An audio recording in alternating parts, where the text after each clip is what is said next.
নরেন্দ্র মোদী দেশের মানুষের জন্য পাঁচটি গুরুত্বপূর্ণ আপডেট শেয়ার করলেন। প্রথম আপডেট, দেশে আবার করোনা ভাইরাস আসতে চলেছে, সাবধানে থাকবেন বন্ধুরা। 2 নম্বর আপডেট, নারীদের জন্য নতুন একটি স্কিম চালু হচ্ছে, যেখানে প্রত্যেকটা নারী প্রত্যেক মাসে 7,000 টাকা পর্যন্ত পেতে পারেন। 3 নম্বর, দেশে যারা মোবাইল ব্যবহার করছেন ভারতবর্ষের মানুষ, তাদের জন্য একটি কড়া নির্দেশ রয়েছে। 4 নম্বর, ভারতবর্ষে যারা যারা ফোন ব্যবহার করছেন তাদের রিচার্জের দাম সস্তা হতে চলেছে। এবং 5 নম্বরটা ভিডিওর মধ্যে বলছি, অবশ্যই তার জন্য ভিডিওটা ফুল ওয়াচ করুন। এবং আজকে যারা চ্যানেলে নতুন আছেন তারা অবশ্যই আমার চ্যানেলটিকে সাবস্ক্রাইব করে রাখুন। তো দেখুন কি বলা হচ্ছে, নিউজ চ্যানেল থেকে নেওয়া হয়েছে এটা। বর্তমানে সবার হাতে মোবাইল ফোন, বাদ যায় না শিশুরাও। কিশোর কিশোরীরা এই মোবাইল ব্যবহারের জন্য নানা বিপদে পড়ছে। মোবাইলের নেশা বড় বিপদ রেখে আনছে। তাই এই ব্যাপারে সবার এবার সক্রিয় হলো কেন্দ্রীয় সরকার। শিশুদের অবাধে সোশ্যাল মিডিয়ায় বিচরণ বন্ধ করতে এবার বড় পদক্ষেপ নেওয়া হয়েছে। নতুন খসড়ায় বলা হয়েছে, এবার থেকে 18 বছরের কম বয়সী শিশুদের সোশ্যাল মিডিয়ায় একটি অ্যাকাউন্ট তৈরি করতে হবে, বাবা মায়ের সম্মতি নিতে হবে। এর ফলে শিশুদের সুরক্ষা বাড়বে বলে মনে করা হচ্ছে। ব্যক্তিগত ডিজিটাল ডেটা সুরক্ষা বিধিগুলি দীর্ঘ সময় ধরেই ছিল, তবে সরকারের প্রকাশিত খসড়ায় বিধি লঙ্ঘনের জন্য শাস্তিমূলক কি ব্যবস্থা নেওয়া হবে তা বলা হয়নি। সরকার এই বিষয়ে সাধারণ মানুষের মতামত চেয়েছে। 18 ফেব্রুয়ারির পর এ বিষয়ে চূড়ান্ত সিদ্ধান্ত নেওয়া হবে, সেখানে এই মতামত বিবেচনা করা হবে। ভালো করে জানুন বন্ধুরা, ভালো করে দেখুন পয়েন্টটা। 18 ফেব্রুয়ারির পর এই বিষয়ে চূড়ান্ত সিদ্ধান্ত নেওয়া হবে। এখন মানুষের কাছ থেকে একটা ফিডব্যাক নিচ্ছে সরকার। কি বলা হচ্ছে, 18 বছরের নিচে যে সমস্ত শিশুদের বয়স, তাদের মোবাইল ইউজ করা নিষিদ্ধ। যদি 18 বছরের নিচে কোনো বাচ্চারা মোবাইল ইউজ করতে চায়, তাহলে তাদেরকে বাবা মায়ের পারমিশন নিতে হবে এবং বাবা মার অ্যাপ্রুভ মানে ডকুমেন্ট সাবমিট করতে হবে। এরকমই একটা কড়া রুলস আসতে চলেছে, সেটা আমরা পেয়ে যাব 18 ফেব্রুয়ারির পর। আশা করি বন্ধুরা বুঝতে পেরেছেন। এরপর দ্বিতীয় যে আপডেটটা দেবো, বাংলার বাড়ি নিয়ে বড় ঘোষণা করলেন মুখ্যমন্ত্রী মমতা বন্দ্যোপাধ্যায়। ইতিমধ্যেই সরকারের পক্ষ থেকে 12 লক্ষ বাড়ির টাকা ছাড়া হয়েছে। এবার উপভোক্তারা দ্বিতীয় কিস্তি টাকা কবে পাবেন তাও জানালেন মুখ্যমন্ত্রী। মুখ্যমন্ত্রী বলেন, আরও যে 16 লক্ষ আছে তাদের মে মাসে 60,000 দেওয়া হবে, এরপর ডিসেম্বরে 60,000 দেবে, বাদ বাকিটা মার্চের মধ্যে দেওয়া হবে। তার মানে কি, 2026-এ ভোট আছে, অতএব 25 সালের মধ্যে আপনাদের বাংলা বাড়ির যত টাকা ডিউ থাকবে টোটাল টাকা দিয়ে দেওয়া হবে। এবং যাদের যাদের এই লটে যারা বাংলার বাড়ি পেলেন না, বাংলার আবাস যোজনা, তো তাদেরকে দ্বিতীয় লটে কিন্তু অর্থাৎ এই 2025 সাল ডিসেম্বরের মধ্যে সকলকেই টাকা দিয়ে দেওয়া হবে এবং অ্যাপ্রুভ দিয়ে দেওয়া হবে। 3 নম্বর, নারীদের, যেটা বলছিলাম যে নারীদের জন্য একটি প্রকল্প চালু হচ্ছে, ভালো করে আপনার নিউজটা দেখুন। নারীদের আর্থিক উন্নতির জন্য নতুন প্রকল্প ঘোষণা করলো কেন্দ্রীয় সরকার, যেখানে প্রত্যেক মাসে পাবেন 7,000 টাকা।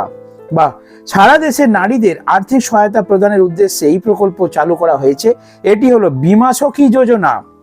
ভারতীয় জীবন বীমা কর্পোরেশন অর্থাৎ এলআইসির মাধ্যমে এই প্রকল্প চালু করা হয়েছে। অর্থাৎ এলআইসি আপনারা জানেন, এলআইসির যে সমস্ত এজেন্টরা রয়েছেন আপনাদের ওখানে, বা এলআইসি যদি কোনো অফিস থাকে আপনারা সেখানে গিয়ে খোঁজ নিতে পারেন যে বীমা সখী যোজনা কি, তাহলে আপনাদেরকে তারা কিন্তু একটা হেল্প করবে।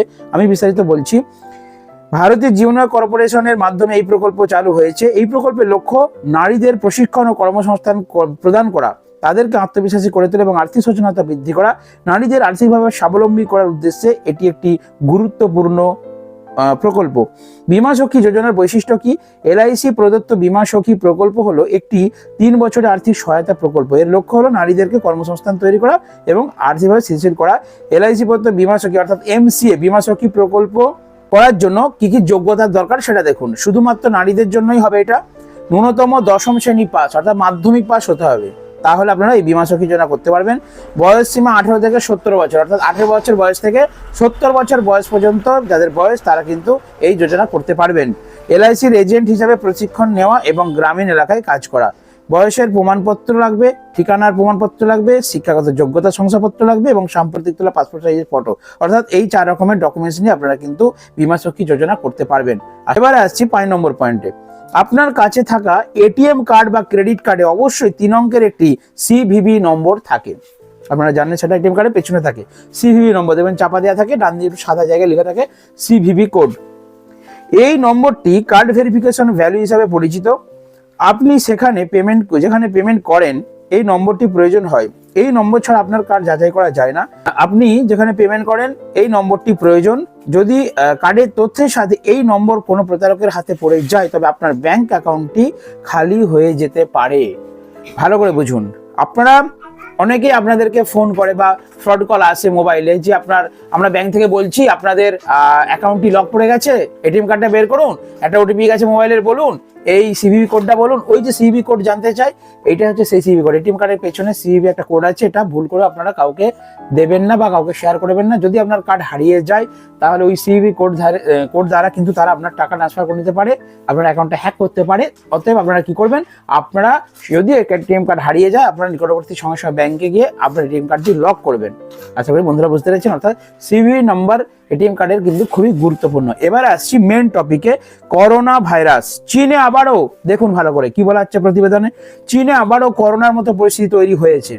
এমতো অবস্থায় যে একটি করোনাতেও ছাড়িয়ে যাবে বলে মনে করা হচ্ছে। এই